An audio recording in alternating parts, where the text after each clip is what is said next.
In tonight's edition, state and territory nomination numbers so far, has the department set a mousetrap for unlawful residents in Australia, and tonight's special and in-depth explanation of planning levels, visa grants and processing times, and how they're interrelated.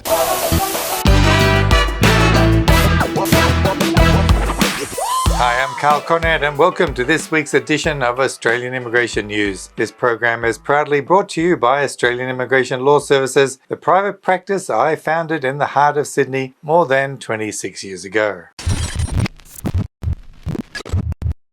This week, the Department of Home Affairs released information regarding the 190 and 491 visa numbers that have been lodged so far, based on the limited allocations distributed by the federal government. Everyone is still waiting for the full allocation numbers to be announced. Notably, Victoria and Queensland are still not utilising their interim allocations for some reason. Later in this video, we'll share our opinion on these delays in releasing the full allocation figures.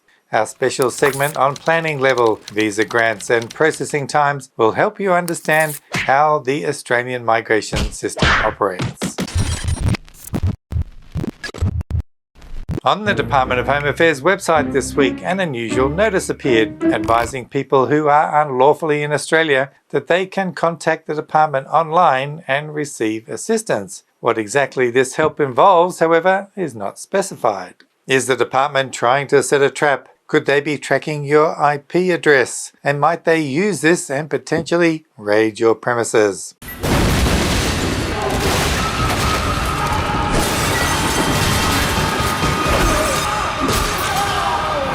Well, I wouldn't want to be the test case to find out. The best approach to seek impartial advice, of course, is from a registered migration agent or lawyer. Let's talk about how planning levels, visa grants and processing times are all intertwined. Most of you have seen the migration planning levels we've discussed multiple times on this channel for this financial year. For those who haven't, I'll leave a link in the description below. The planning levels are divided into family and skilled streams. All family visas can be applied for directly once you submit the forms and make the payments. For skilled visas, it's a bit more mixed. For employer-sponsored streams, applications can be lodged directly whenever you're ready. However, for the points-based visas like the 189, 491 and 190, you must wait for an invitation before you apply. Planning levels are the maximum number of visas the government is willing to grant for each subclass during a financial year. For example, this year's financial year planning level for skilled employer-sponsored category is 44,000. Once that cap is reached, no more visas will be granted for that subclass during the financial year. The exact moment the cap is hit, however, is never publicly announced, but in practice the government paces out grants throughout the year. In some years, like last financial year, the quota is reached early, leading to a slowdown in grants for some particular subclasses for the last few months. In other years, when places remain towards the financial year's end, a surge of grants often happens in June.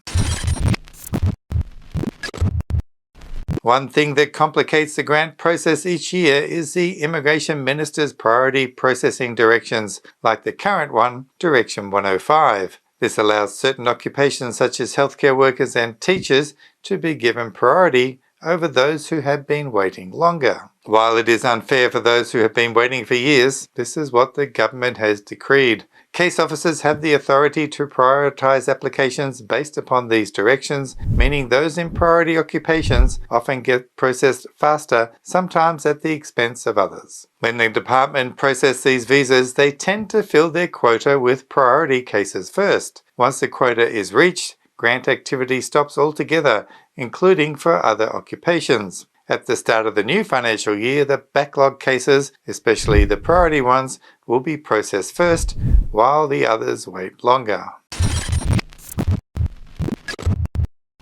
This leads us to what the department calls the pipeline. Think of it as a big pipeline, like a big gas pipe that feeds visa grants into the system. More specifically, each visa subclass is then divided into its own sub-pipeline. For example, the 189 visa has 16,900 places for the number of applicants who will be granted visas from the 1st of July to the 30th of June next year.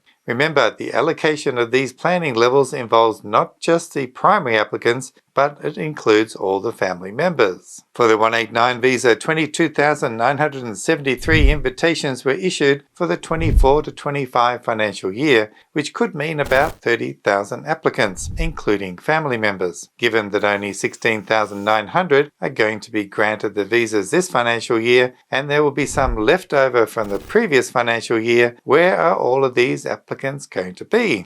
In the pipeline for the 26-27 financial year, of course. And so the pattern continues.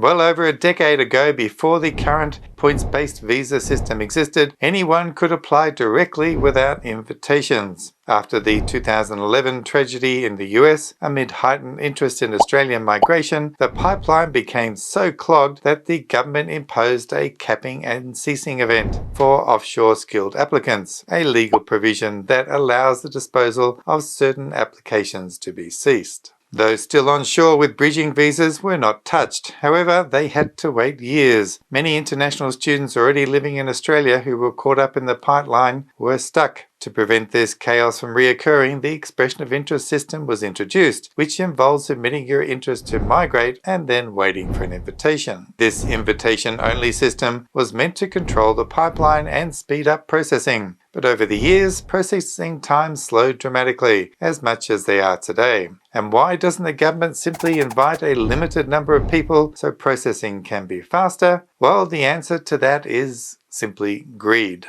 Post-pandemic, the government issued invitations far exceeding the planned levels, hoping that skilled applicants would choose Australia over other countries and lodge their applications here. However, nobody mentioned to them that they may have to wait years to get it. It was a push to stuff the pipeline with applicants, knowing full well it would create long delays, and hiding that reality with a flashy marketing campaign. Today, we're still suffering from that overinflated pipeline, with many regional visa applicants waiting over 2 years. Recent delays in allocation of places to the states and territories only serve to try and regain control over this backlog.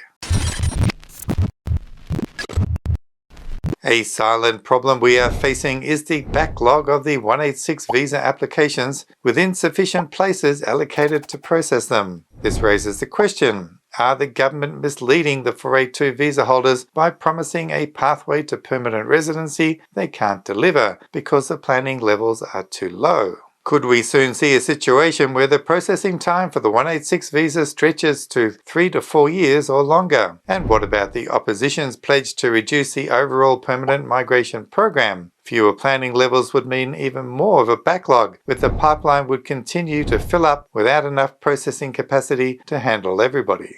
Likewise, partner visas are adversely affected by this stuffed pipeline. The number of applications entering the pipeline keeps increasing, but the government intentionally keeps the tap of visa grants restricted. Legally, this is a breach of their obligations, but it goes unchecked because few can test it.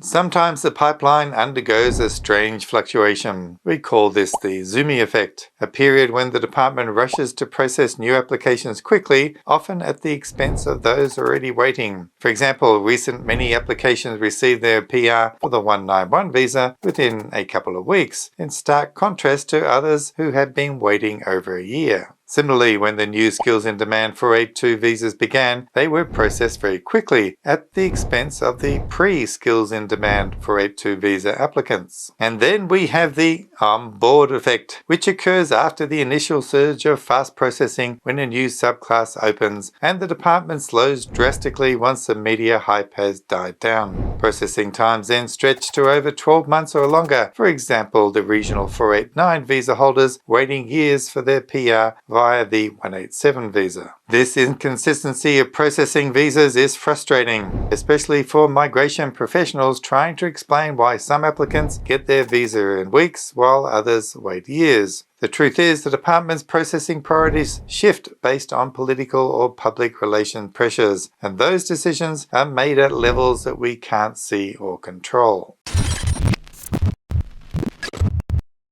Overall, the visa processing system remains complex, unpredictable, and often just unfair. The current bottlenecks, the manipulation of the pipeline, and the strategic processing tactics all serve to distort what should be a straightforward system. Until the government addresses these systemic issues transparently and fairly, many applicants will continue to face long delays and uncertainty. If you find yourself stuck in that pipeline, sometimes the best you can do is just breathe deeply, get on with your life, and just keep hanging in there. Don't worry, they will eventually get to your application, and by law, it has to be processed. Remember, if you need help, we are always here to lend a hand. You can book a consultation online, but if you're in a hurry, you can pick up the phone to see if we can squeeze you in earlier. Don't forget to share and like this video to give us a hand in the ratings. As always, take care out there, and I'll see you next time. So bye for now.